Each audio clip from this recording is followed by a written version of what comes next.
There is a new group calling themselves the Secular Democrats of America, and they have sent a letter to Biden's team. Now, when you say, oh, I've never heard of the Secular Democrats of America, that's okay. I hadn't heard of them either. They are founded and backed by many congressional Democrats. So these are congressmen and women that have written this 28-page document that I am posting right now at glennbeck.com. So I don't need the story on it. I'm going to tell you the story. I want you to actually see from their own website restoring constitutional secularism and patriotic pluralism in the White House. This is their proposal. In this proposal, you're going to love it. It was presented by Congressman Jamie Raskin. Is that a guy or a girl? Check out. You know what? Gender is not important to me, you're so right. I don't think about You're those right. things. Jared Huffman from California, endorsed by Congressman Jerry McInerney of California. And in this document, you will see that it talks about how the incoming Biden administration must educate the American public, particularly those who are identified as the religious right, because they need to keep their religious dogma to themselves. They talk about a purge of social conservatives from all levels of government, labeling them white nationalists and, of course, everybody's ever-popular conspiracy theorist. The document states, and I'm going to quote, "The constant entanglement of religion and government promoted by the religious right and intensified by the Trump administration sweeps far beyond hot-button culture war issues like abortion and contraception. It permeates every aspect of government policy, healthcare, public and private education, foreign policy, tax policy, environmental policy, military policy, and more, all of which are going to be addressed in this document." Oh, that's fantastic. Now, it also has a whole part of this document, a whole section celebrating the response of COVID-19 and climate change. And you know, it's weird if you've done any homework on the Great Reset. It's like using the same language. It's great. It is great. Because it's calling, really for a new global economic and social order, which is great. It's a scientific authoritarian kind of government run by unelected technocrats, which is Woodrow Wilson's dream. And how much do I love Woodrow Wilson? You actually say, I hate that guy every time you say his name. Well, I think everybody knows what you're just saying is a lie, because I'm part of the in-group. The document chastises President Trump for not following all of the arbitrary, constantly changing rules coming from the World Health Organization, saying, quote, policy decisions, listen to this, this is congressmen, Congress people, Congress units. Thank you.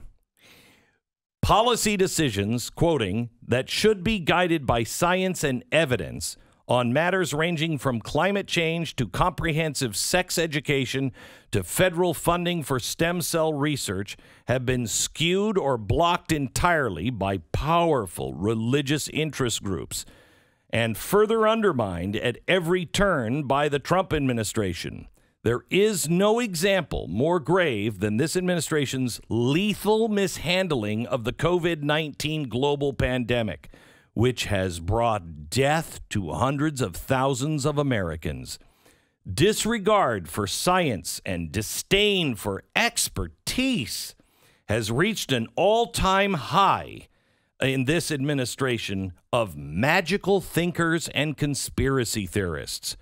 But these policy distortions did not begin with the Trump administration and will not end without deliberate action to restore rationalist, scientific, and pragmatic policy methods and judgment. We believe now that the time is right now, and it is right to make the case for reviving a Jeffersonian approach to governance that favors reason and science. And here's a word you don't hear very often, evidence. And disentangle government policy from the influence of sectarian religious interests that have become dangerously entrenched at all levels of government. Ooh, we got to get them out of there. We have got to get them out of there. Maybe we can, everybody loves camp. Maybe we can send them to a camp. The paper states, still quoting, "We urge you not to underestimate the institutional strength of what we refer to as interchangeability," I think it is, in this document, and it is the Christian nationalist movement or the religious right. God. That's an interesting combo of things. The religious right being an organization that, you know, the moral majority and hey, we should not, commit sins and things of that nature. And then Christian nationalists is, that would be Father Coughlin, which was a social justice organization. Hardcore Republican activist, right? No. But I mean, they're trying to get you to associate the typical religious Republican person with a white nationalist. Yeah, they're racist. They're nationalists. They need to go to camp. They really do.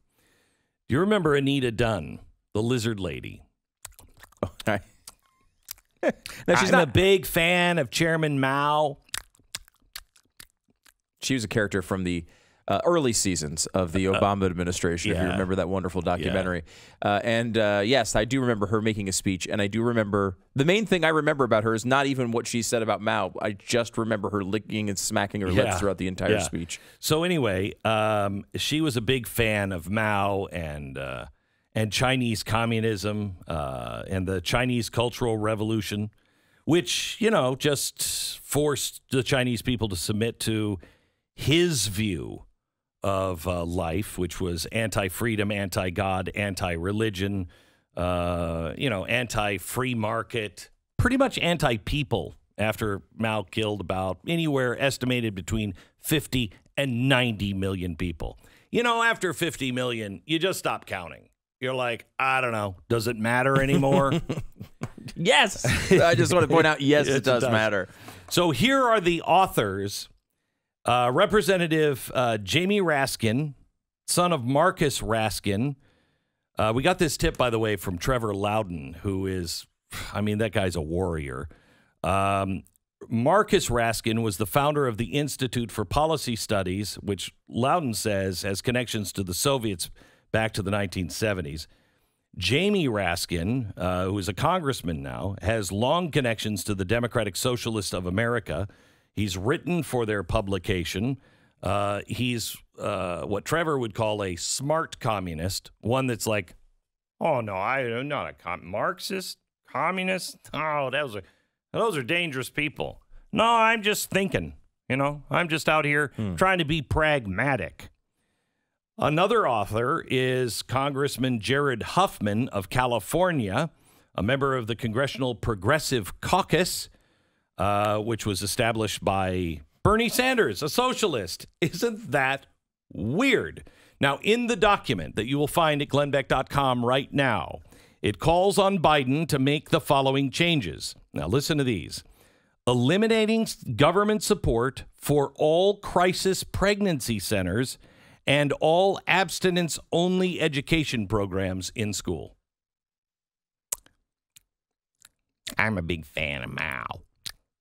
Deny free speech and religious liberty to select Americans based on their religious beliefs.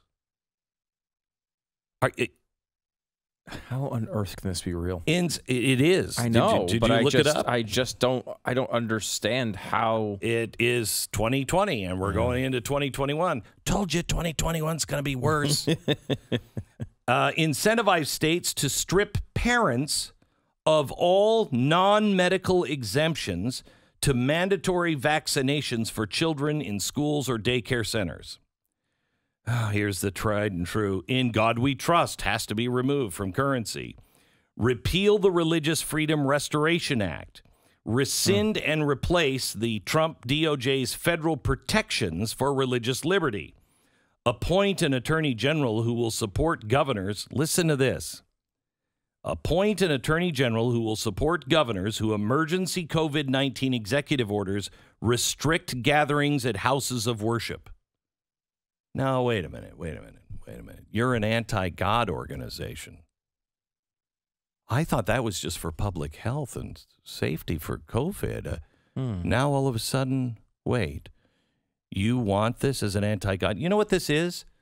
I realized this a couple months ago. How long does it take to make a habit? They say 30 days. 4 weeks is a habit. So many of us have been in the habit of going to church every Sunday. How many have that habit completely broken in their family? Sometimes they still can't legally go right now. Right. But even just because of the break that happened earlier, I think a lot of people got used to either going online or not doing it at all. And, you know, the online thing can fade a lot quicker than this fall, like September or something. We were going back to church. Our church was opening back up. We were going back to church because we can watch it online. We watch it, every Sunday as a family. And so we do our own sacrament meeting and we watch it online. We were going back to church. We had a threat that was manifesting itself around the church. And sorry about that, by the way. Yeah, I know. Stay away. I know. Stay away. Look, it was kind of a restraining order. But anyway, so we decided that we are still going to stay out until, a certain date when the threat kind of goes away. Sure. And I realized we are now almost a year without going every day. We still do something on Sunday. We still kind of, Tanya makes us dress up. So we still get dressed for Sunday, service, but it's in the living room. I don't want to go back. I'm digging that. Yeah, it's kind of nice. It's really nice. But it's breaking our habit of doing something. Part of going to church, at least for me, is doing something I don't want to do. Tony Robbins. It's just straight out of Sunday school. I know it is. I was a Sunday school teacher for a long time. Strangely, they said, stop teaching. But Tony Robbins told me, he said, I have a dip pool that's like, I don't know, he's so tall, it's probably like 18 feet deep. And just about 3 feet by 3 feet, something like that. He keeps it at 57 degrees, I think. He said, every day I get up, I walk outside, I jump into the dip pool, get out, and I start my day. And I went, well, didn't think I was going to put that on my list of things I'm never going to do. That sounds terrible. Yeah. And he said, no, it's awful. It's awful. He said, but I tell my brain, or I tell my body, I'm in charge of you. I control you. You don't control me. And he said, it's just this mindset. And for me, I do not want to get up on a Sunday morning and go to church. I don't. But I do it because I tell my body and my mind, you are a servant of the Lord. Do what he asks you to do. Yeah. And it's important. How many of us are out of that habit? And once you break that habit, if you're somebody who is just like, I just go because it's tradition, are you still going? Are you going to go back? This is why they are shutting our churches down. They are doing it to intentionally destroy the church. And I think this is evidence. We could say that, but I believe this is evidence. Their goal is to destroy the church.